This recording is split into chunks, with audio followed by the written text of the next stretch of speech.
want to talk about this connection between the prison industrial complex and rap music and just music in general.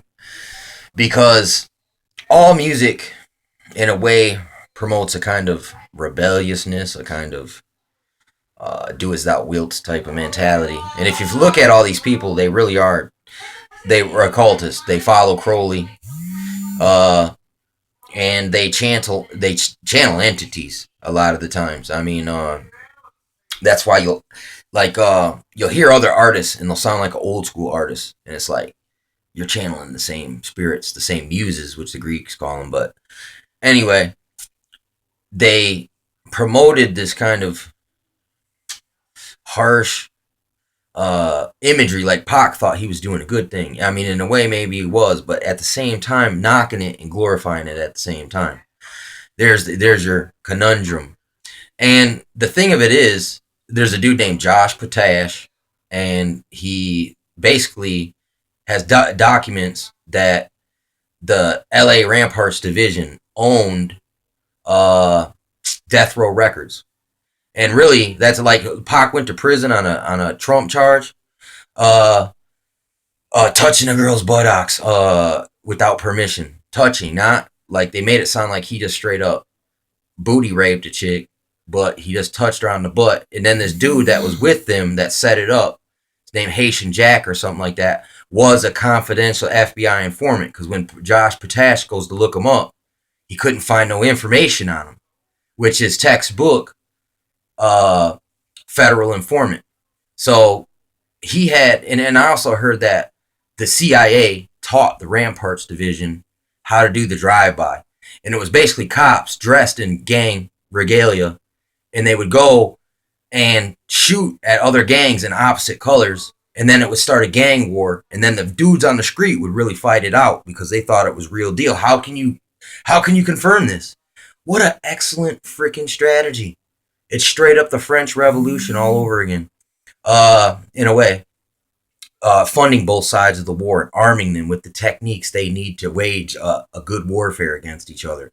When they didn't really start the war, they don't get it yet.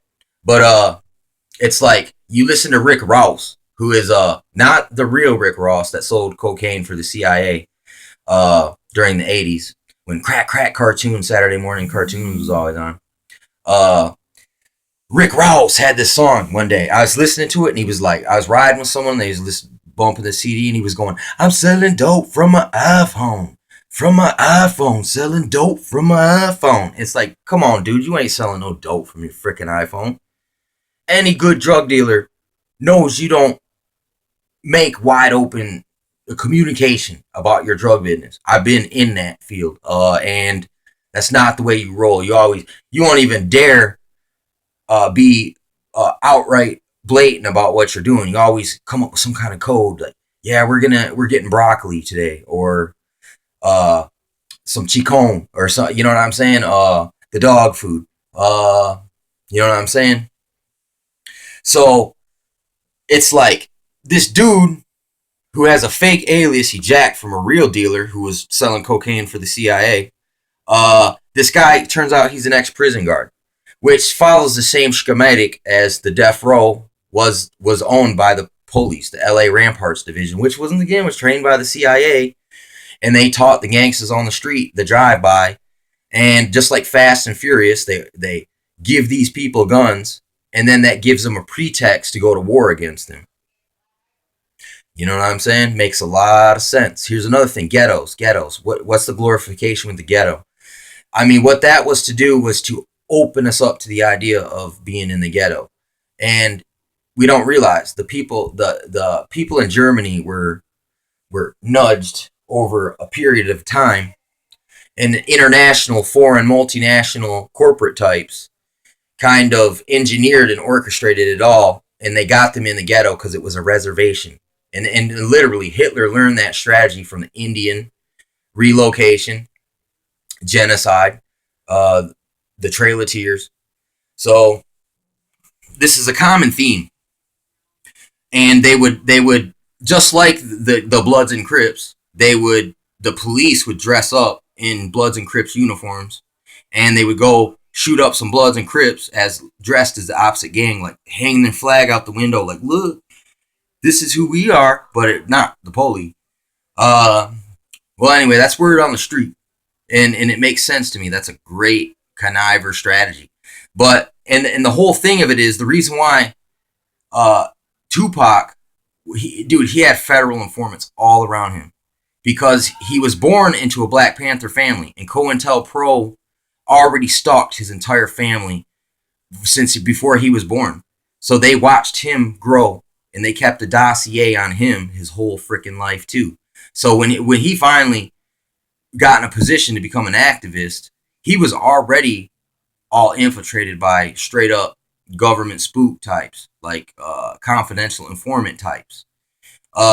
And basically, Pac and Biggie were killed to start an East Coast West Coast war, a Willie Lynch war, because that's one of the ways they kept people happy on the plantation is they kept them so busybodying with another, and then brown nose into Mesa, that they were already defeated because they could. It's like in your unity is your strength. So also in your disunity is your discord and your disempowerment. So it's a perfect strategy, war strategy. And if you look at the Rex 84 King Alfred plan, continuity of government, they take blacks and they recruit them into the military, and they're the squads that go to the hood. Oh, trust us, we're just like you. Come with us to this place, we'll get you some care. Then you get up in there and they throw you in the vaporization chamber. And they do the same thing with the Mexicans. So, look, I don't like to use the race card unjustly. Let me reiterate that. Unjustly. Only when the shoe fits will I throw it out there. And this is the one of ways they are known to frickin' operate. So I'm not just out here pulling the race card just to cause some kind of discord. It actually, the Mexicans, the blacks, the whites that are aware and under the same scrutiny. Because listen, if you're a white and you don't join them, you're a heretic. You know what I'm saying? So you're really going to get it. They're going to make you suffer for that because you should hate them S and N's, just like they do. They're going to take our taxes. You know what I'm saying? They're going to take your jobs, and they're going to bang your women and impregnate them. And in 10 years, there will be no white people left on the planet. Same think tank, fear-based propaganda they've always freaking used. But, if a lot of whites have been behind these over the years, it's like that's one of the reasons why maybe a curse may be falling upon that ethnic group. It's not that, if there is, it's not without cause. You know what I'm saying? That's just what happens. It's just like the America stole America from the Indians, and guess what? America's getting stole from us now by the UN. It's the same freaking strategy, and it's like it's a cycle. It's like the blood guilt that we all live under this society, because the society was founded on blood, like blood money, basically. So it took a couple hundred years for it to flip to where we must go through the same thing they did. And it is sad because not everyone here is a bad guy or just a total piece of crap.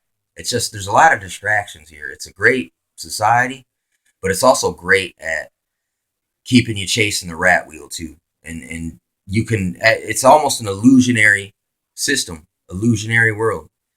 And it's hard to fit into this world without being like, look, believing in the illusion, because there's just a lot of things that start to pop out at you, like this evil freaking agenda. And like I said, the music and literally in the 60s and 70s, free love, drugs, sex, drugs, rock and roll, that was just to make a generation of kids with no parents, so the state could come in and take them over.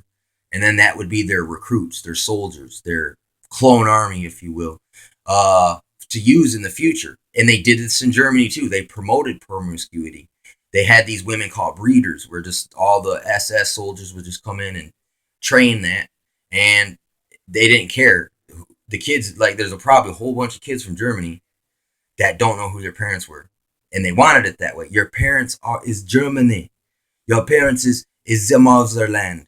You know what I'm saying? Type of a mindset. You know, a Brave New 1984, Terminatrix. It's crazy, man. But same thing with this music, because it teaches you sort of rebellion, but for all the wrong reasons. Even though there's some right things in there, but then they twist you off and utilize that pain and anger, get you to commit crimes, get angry. Then they can just throw you in prison, and literally, it's slavery. Not everyone in prison is innocent, but not all of them are guilty neither. Some of them have been just caught in a war that they didn't know was going on, and they just took the bait because they were ignorant. You know what I'm saying? They was Willie ignorant and Willie lynched, and then pumped up for a fucking full of pride for a downfall, uh, and even orchestrated and propped up like a person like Pac. They propped him up so they could assassinate him and then start a race war. No, or East Coast West Coast race war, but it's just a war between the same race. And they did this to the Indians all the time, dude. They would false flag. They'd kill a bunch of Indians, leave, like, they'd steal some clothes from one Indian tribe, kill this tribe, drop a bunch of their shit, use this Indian's tactics. Then these Indians would go fight them, thinking they were getting real revenge when it was a third party that did it in the beginning. Excellent